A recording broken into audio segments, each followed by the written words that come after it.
Assalamualaikum warahmatullahi wabarakatuh. Mohon izin saya lanjutkan lagi ya. Minta izin saya lanjutkan lagi untuk yang slide ke-8. Contoh KPI pada suborganisasi industri manufaktur di Departemen Produksi. Nah, sebelum menyampaikan ini saya sedikit cerita bahwa KPI ini sangat berguna seperti dijelaskan di atas untuk melakukan penilaian kinerja dari individu, organisasi maupun unit kerja. Nah, penilaian kinerja itu nanti akan bermanfaat. Proses penilaian kinerja itu adalah menentukan dulu apa KPI-nya. Nah, KPI yang ditetapkan itu harus pakai angka kuantitatif agar apa? Kita tahu juga pencapaiannya secara kuantitatif. Nah, ini contoh misalkan KPI utama di Departemen Produksi misal. Nah, di Departemen Produksi misalkan ditetapkan ada 7 target ya. Pertama adalah target produksi harus tercapai 100%. Cacat barang ditetapkan 0,05%. Tingkat kecelakaan 0%, tingkat kerusakan mesin akibat TPM AM 0,05%, tingkat scrap material 0,02%, tingkat absensi karyawan 99,9% dan lain-lain. Nah, nanti pencapaiannya itu misalkan ada 3 orang supervisor di produksi dan kita melakukan penilaian terhadap 3 orang supervisor itu tercapainya berapa persen gitu. Jadi misalkan supervisor 1 target produksinya tercapai 99%. Supervisor yang kedua tingkat tercapai target produksinya ternyata dia tercapai 85%. Nah, terus dan seterusnya. Nah, nanti pencapaian itu setiap KPI itu memiliki bobot. Nah, bobot itu berdasarkan keputusan dari manajemen dengan melihat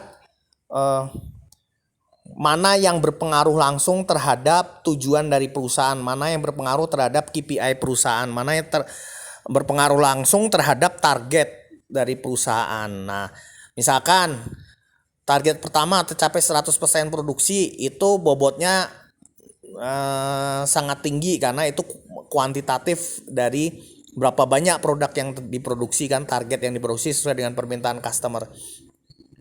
Itu misalnya kita di bobot 30% untuk penilaian. Nomor 2 tercapai tingkat cacat barang itu juga tinggi, misalnya 25% dari penilaian. Nah, yang lain-lain misalnya tingkat kecelakaan, tingkat kerusakan. Tingkat kecelakaan juga termasuk tinggi, misalnya 25%. Yang lain itu katakanlah rata-rata hanya sekitar 10% misalnya. Total jadi 100%. Nah, itu nanti nilai dari supervisor A, supervisor B, supervisor C itu di masing-masing kriteria itu dikali dengan bobot, nanti total nilainya berapa. Jadi misalkan supervisor A dapat nilai 85 misalnya dari rasio 100 ya. 1 sampai 100 dia dapat 85. Supervisor B, supervisor Departemen Produksi B, supervisor B di Departemen Produksi itu mendapatkan nilai 75 misalnya. Supervisor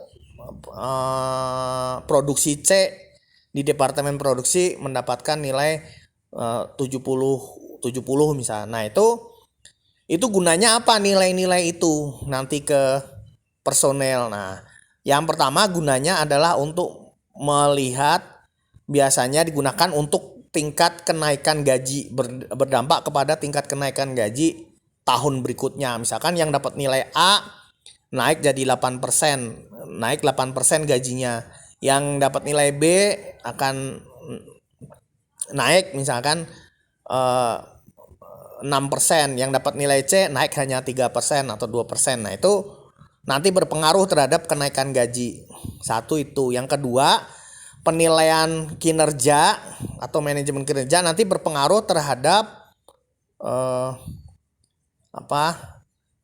promosi jabatan. Jadi yang misalnya supervisor A itu 2 tahun berturut-turut kinerjanya bagus terus dapat nilai A. Nah itu kalau ada promosi jabatan internal yang misalnya membutuhkan asisten manajer, nah itu supervisor A akan mendapatkan kesempatan lebih tinggi daripada supervisor B atau J karena berdasarkan penilaian kinerjanya, ketercapaian terhadap KPI gitu. Nah itu yang kedua. Jadi pertama untuk kenaikan gaji, penilaian kenaikan gaji. Yang kedua untuk penilaian promosi jabatan. Yang ketiga adalah untuk melihat kebutuhan training pendidikan diklat, pendidikan dan latihan atau training yang dibutuhkan oleh SDM gitu. Jadi ternyata supervisor C ini lemah di bidang ini. Oh berarti harus diadakan training terhadap supervisor C bidangnya ini. Oh harus diadakan coaching kepada supervisor C bidangnya ini. Nah dengan KPI dan melihat KPI ini kita bisa tahu KPI mana yang lemah di diri seseorang, di salah satu supervisor itu yang mana gitu. Nah itu salah satu contoh. Nah ini untuk di departemen produksi misalkan targetnya ada 7 ya, tercapai 100% target produksi. Nah itu disampaikan kepada supervisor pada awal sebelum dinilai. Anda tahun ini 1 tahun akan punya KPI namanya pencapaian target produksi gitu. Nah yang kedua adalah tercapainya tingkat cacat barang, berapa persen tingkat cacat barang dia yang di divisi yang dia pimpin itu persentasenya berapa. Nah yang ketiga adalah tingkat kecelakaan ya, tingkat kecelakaannya berapa, targetnya adalah 0 gitu. Terus tingkat kerusakan mesin akibat TPM AM. Sudah dijelaskan TPM itu adalah total productive maintenance. Kalau AM automation maintenance. Nah TPM, saya jelasin sedikit tentang TPM. Nanti mungkin akan ketemu di mata kuliah lain. Total productive maintenance adalah maintenance atau perawatan yang melibatkan seluruh SDM yang tidak hanya yang berkaitan gitu. Jadi seluruh SDM punya kewajiban, punya andil, punya kontribusi untuk menjaga, untuk maintenance, untuk merawat. Itu biasanya untuk mesin-mesin, peralatan itu diterapkan TPM gitu. Kalau dulu sebelum ada TPM, mesin-mesin itu di mesin produksi, bagian produksi ketika mengalami kerusakan, itu yang pusing dan diberikan beban sepenuhnya adalah mekanik yang biasa melaksanakan maintenance gitu. Operator tidak punya kewenangan, merasa tidak punya kewajiban untuk ikut dalam maintenance. Mesin rusak ya sudah, karena mesinnya memang kurang bagus sehingga rusak misalnya begitu. Tapi sekarang dengan TPM semuanya punya kewajiban, termasuk operator punya kewajiban untuk ikut merawat. Nah tingkat scrap material itu apa? Jadi bicara mengenai sisa material yang dihasilkan dari sisa material yang dihasilkan dari proses produksi. Nah, proses produksi itu sisa materialnya berapa banyak. Nah, jumlah dari scrap material itu menunjukkan satu tingkat efisiensi dan efektivitas. Semakin banyak tingkat scrap materialnya berarti tingkat pemborosannya semakin tinggi. Yang kedua adalah dari aspek keselamatan dan kesehatan kerja. Semakin scrapnya semakin banyak dan semakin itu tentu berpengaruh terhadap kesehatan keselamatan kerja. Yang ketiga adalah melihat bahwa tingkat scrap itu sebenarnya sebagian besar merupakan limbah gitu. Baik scrapnya berupa biasanya butiran-butiran atau pecahan-pecahan gitu. Nah, itu Nah, ketika tingkat scrap materialnya atau material yang terbuang itu jumlahnya sedikit, berarti efisiensi dia dalam menggunakan produk itu tinggi. Jadi dari bahan baku, berapa persen yang menjadi produk jadi, berapa persen yang menjadi scrap atau material yang terbuang. Semakin kecil itu scrap material terbuang, berarti persentase yang menjadi bahan jadi itu semakin tinggi gitu. Nah, itu penilaian terhadap persentase scrap itu biasanya diberlakukan di departemen produksi. Terus tingkat absensi karyawan kita udah pernah itu ya, bahwa karyawan itu punya 12 hari kerja untuk cuti. Nah, ada juga cuti-cuti di dalam tanggungan, ada cuti di luar tanggungan.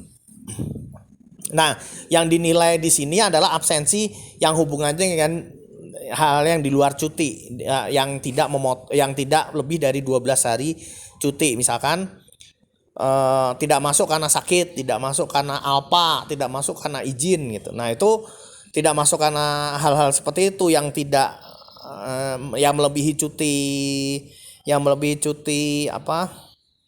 hak cuti yang 12 hari itu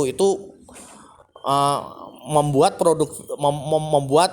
produktivitas jadi turun gitu. Karena kalau diproduksi orang yang izin itu sangat berpengaruh, karena begitu dia tidak masuk berarti produksi di bagian dia agak menurun dan harus diadakan pengganti. Misalnya harus ada shift pengganti atau operator pengganti gitu. Ya, nah itu menunjukkan kinerja di unit produksi. Yang kedua, misalkan ini KPI utama di Departemen Quality Control. Nah, KPI utama apa? Tercapainya target inspeksi barang. Tadi udah disampaikan bahwa barang yang diproduksi itu harus semuanya diinspeksi kualitasnya untuk dikelompokkan. Nah, produk belum bisa dikemas, apalagi masuk ke gudang untuk siap dikirimkan kepada pelanggan, siap dikirimkan kepada customer, siap untuk dijual, itu tidak bisa dikemas untuk dimasukkan ke gudang sebelum selesai dilakukan inspeksi. Nah, ketika kecepatan inspeksi itu berpengaruh terhadap kecepatan untuk segera mengemas, kecepatan untuk segera dikirim kepada pelanggan, segala macam, untuk segera dikelompokkan ini termasuk kualitas mana, dan untuk dinilai seberapa berhasilnya proses produksi, berapa persen produk yang cacat, berapa persen produk. Nah, untuk mengetahui berapa persen produk yang cacat, keberhasilan kualitas produksi, kemudian kecepatan untuk segera mengemas untuk dikirim ke customer, itu semua merupakan target jumlah target inspeksi barang. Nah, ada staff quality control yang mampu menginspeksi lebih banyak jumlah produk yang dia inspeksi dalam satuan waktu dibandingkan dengan staff yang lain. Misalnya di staff inspeksi ada 3 orang staff, dikasih target bahwa kalian harus tercapai 100% target inspeksi. Misalnya dalam satu hari harus melakukan inspeksi terhadap 100 unit barang. Misalkan ini adalah produksi sepatu, dia harus menginspeksi quality assurance sepatu. Satu orang dikasih target untuk menginspeksi 100 pieces sepatu dalam jangka waktu 8 jam kerja itu, atau 7 jam kerja, 1 jam kerja istirahat misalnya. Nah, itu dari 3 staff quality control itu mana yang target tercapai 100. Kalau tercapainya cuma 90, berarti dia hanya tercapai 90% dari target. Nah, gitu ngitungnya. Nah, kemudian tercapai 100% target pemenuhan jadwal kalibrasi. Ya, untuk di divisi quality control atau inspection itu alat atau tools untuk melakukan inspeksi itu harus dikalibrasi. Supaya apa? Supaya tepat dalam melakukan penilaian. Kalau kalibrasinya itu toolsnya tidak dikalibrasi, maka pengukurannya tidak akan akurat terhadap produk yang dia nilai gitu. Misalkan kalau di tera dikalibrasi, misalkan 1 meter tuh ya kalibrasinya segitu gitu. Kalau ternyata 1 meter itu kalibrasinya salah, 1 meter di sini dengan 1 meter di perusahaan lain bisa beda, itu balik mesin kalibrasi, berarti kalibrasi ukurannya salah gitu. Nah itu yang harus nah termasuk dalam kalibrasi, kalau yang dimaksud di sini ada kalibrasi mesin atau tools yang digunakan dalam melakukan pengecekan cacat produk atau mengecek kualitas, atau juga bahan-bahan yang dipakai untuk melakukan pengecekan produk, atau standarisasi orang yang mengecek kualitas produk gitu. Jadi urutan kerja atau standar kerja atau hasil yang dihasilkan oleh staff quality control A, staff quality control B, staff quality control C itu harus sama, standarnya harus sama, cara ngeceknya harus sama, ukurannya harus sama, peralatannya harus sama-sama dikalibrasi, dan sehingga menghasilkan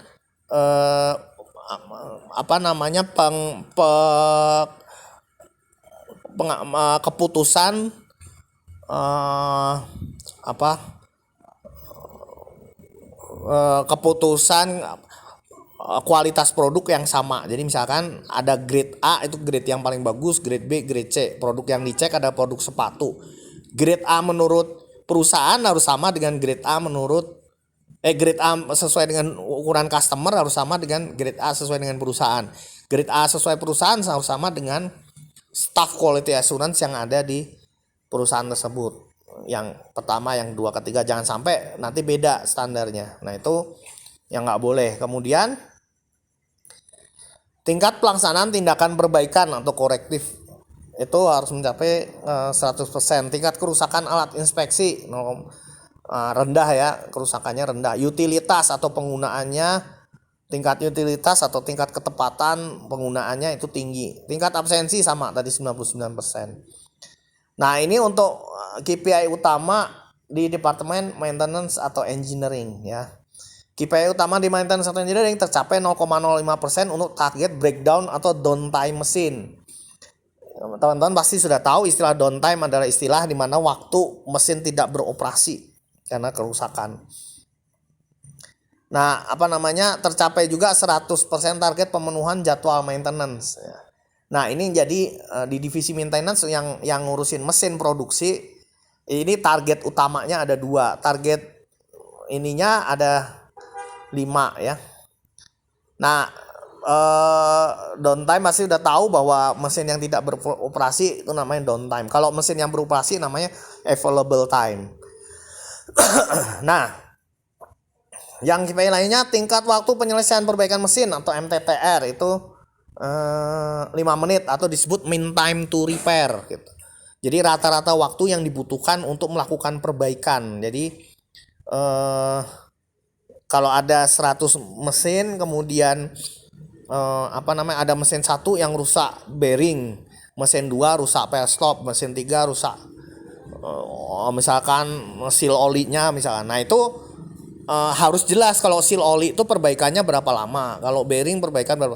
Nah maintenance teknisi yang bagus, teknisi yang menjadi anggota maintenance yang bagus itu adalah ketika dia mampu menyelesaikan kerusakan mesin lebih cepat daripada rata-rata.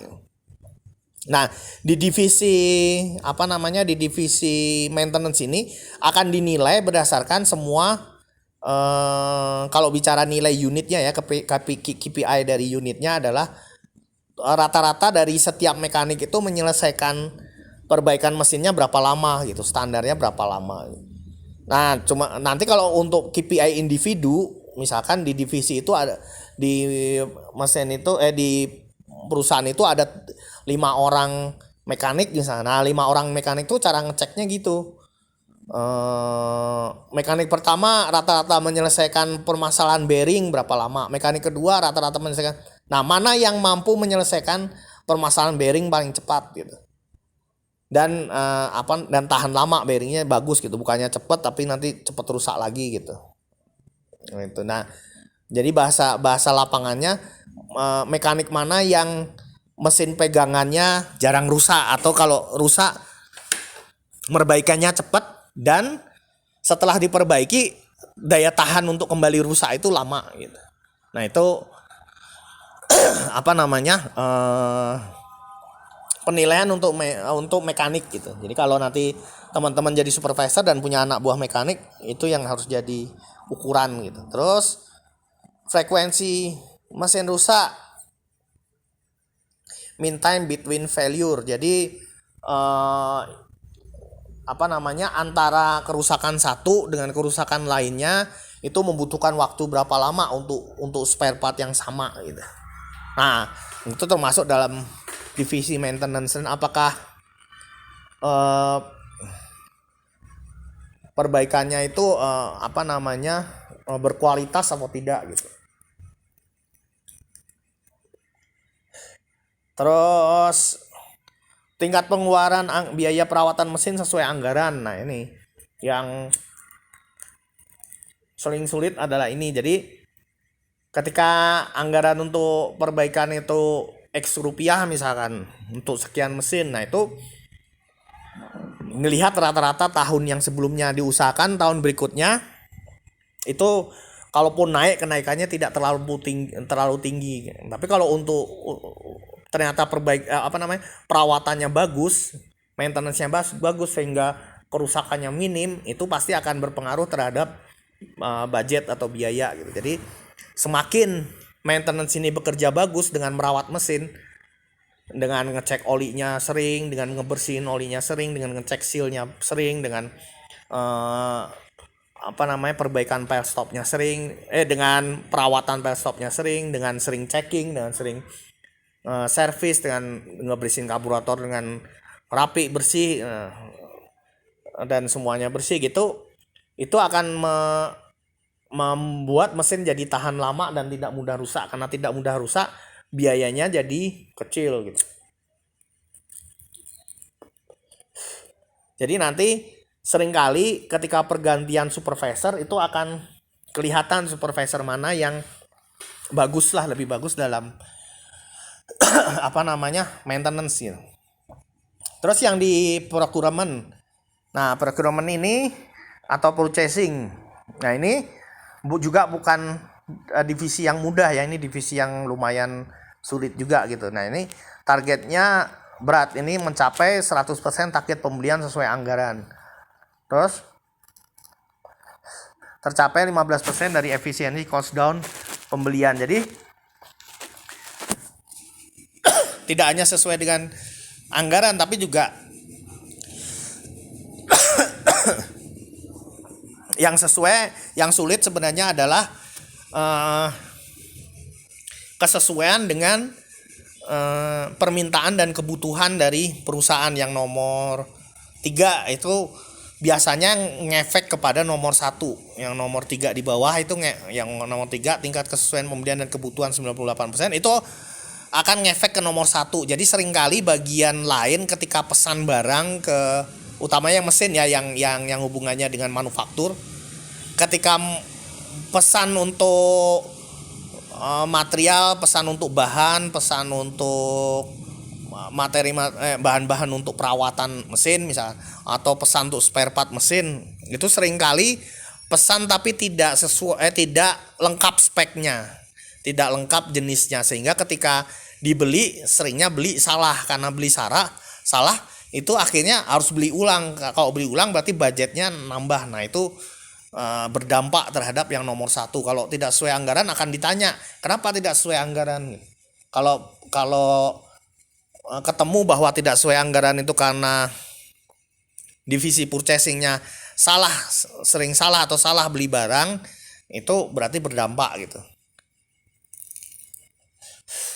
Terus efisiensi cost down pembelian. Jadi purchasing yang baik dia harus tahu kalau untuk permintaan barang ini itu mana yang produk yang kualitasnya dibutuhkan sangat bagus, mana yang cukup kualitas menengah, mana yang tidak perlu kualitas bagus, sehingga dia bisa meminimalisir atau memainkan berapa sih anggarannya gitu. Nah ketika anggarannya itu minim karena plotnya benar, itu akan meningkatkan KPI, itu menjadi KPI dari procurement. Nanti akhir tahun ketika dinilai di total itu cost-nya akan turun gitu. Itu terjadi efisiensi. Nah, KPI lainnya tingkat waktu pemenuhan jadwal barang sesuai jadwal. Jadi misalnya bagian lain pesan apa, bagian procurement ngebeliin itu harus sesuai dengan jadwal. Misalkan kenapa kalau di bagian manufaktur atau bagian produksi itu sangat berpengaruh. Misalnya produksi ada mesin yang rusak, spare partnya yang rusak, misalkan apa namanya ada belt yang rusak, misalnya belt yang putus misalnya. Nah itu dia langsung pesan ke procurement, minta beli belt belt yang ukuran sekian gitu misalnya. Nah ketika dia beli, cocok tidak dengan yang diminta gitu. Kalau tidak cocok, sering tidak cocok, nah itu KPI dari procurement berarti kurang bagus gitu. Nanti akan dinilai di akhir tahun dia kurang bagus, tidak sesuai. Nah itu terus apakah itu jadi nambah anggaran, lebih tidak bagus lagi. Nah kemudian harus sesuai jadwal, karena kalau terlalu lama mesinnya nggak jalan, itu akan memperlama proses produksi, sehingga target untuk pencapaian produk yang dihasilkan sesuai jadwal itu akan mengalami kemunduran gitu, molor. Terus tingkat pengeluaran biaya tambahan pembelian 5%, itu tadi karena sering salah, karena sering tidak lengkap, akhirnya beli sesuatu tapi ada part yang ternyata dia tertinggal, partnya harus beli lagi. Nah itu kesalahan-kesalahan begitu, pengeluaran biaya-biaya tambahan itu berpengaruh terhadap ini gitu. Beli barangnya murah tapi ternyata mudah rusak, beli barangnya murah tapi ternyata tidak lengkap partnya, harus beli part yang harus keluar biaya untuk beli part untuk ngelengkapin. Nah itu akhirnya nambah biaya secara total. Nah nambah biaya secara total itu berarti kinerja procurement kurang bagus gitu. Kesesuaian pembelian dan kebutuhan tadi saya sudah jelasin ya. Terus selanjutnya KPI di departemen gudang, misalnya tercapai 100% pengiriman tepat waktu. Nah bagian pengiriman, bagian gudang itu sangat berfungsi dalam penyimpanan produk, dalam menata produk, dalam mengklasifikasikan produk. Nah, dan produk itu tidak selalu produk hasil jadi ya, tidak hanya produk hasil jadi. Kadangkala gudang ini juga menyimpan spare part gitu. Oleh bagian maintenance, gudang ini juga seringkali diberi tugas untuk menyimpan spare partnya gitu. Jadi misalkan mesin-mesin itu sering rusak di bagian, karena mesinnya sudah ada beberapa yang sudah berusia tua, atau beberapa mesin yang modifikasi, atau beberapa mesin yang belinya second misalnya, sering rusak di bagian bearing. Bearing itu misalkan ada 10 jenis bearing gitu. Nah si bagian maintenance yang tadi, teknisi tadi itu nyetok 10 jenis gitu. Yang jenis pertama dia nyetok 5 biji, yang jenis kedua nyetok 7 biji, yang nyetok. Nah, ketika stok itu disimpannya di gudang juga gitu. Jadi pengiriman tepat waktu terhadap internal, spare part segala macam, material segala macam. Termasuk juga pengiriman ketika produk jadi setelah dari bagian inspeksi, setelah diinspeksi kemudian di packing, dikemas. Nah, produk itu dikemas biasanya masuk ke gudang, untuk disimpan. Gitu. Nah, ketika ada permintaan dari bagian manajemen, dari customernya ada permintaan, saya kalau sepatu cats olahraga atau sepatu pantofel, sepatu cats hari ini harus dikirim ke depo A, jumlahnya 50, sepatu pantofel 20. Nah, itu harus tepat waktu. Kapan barang itu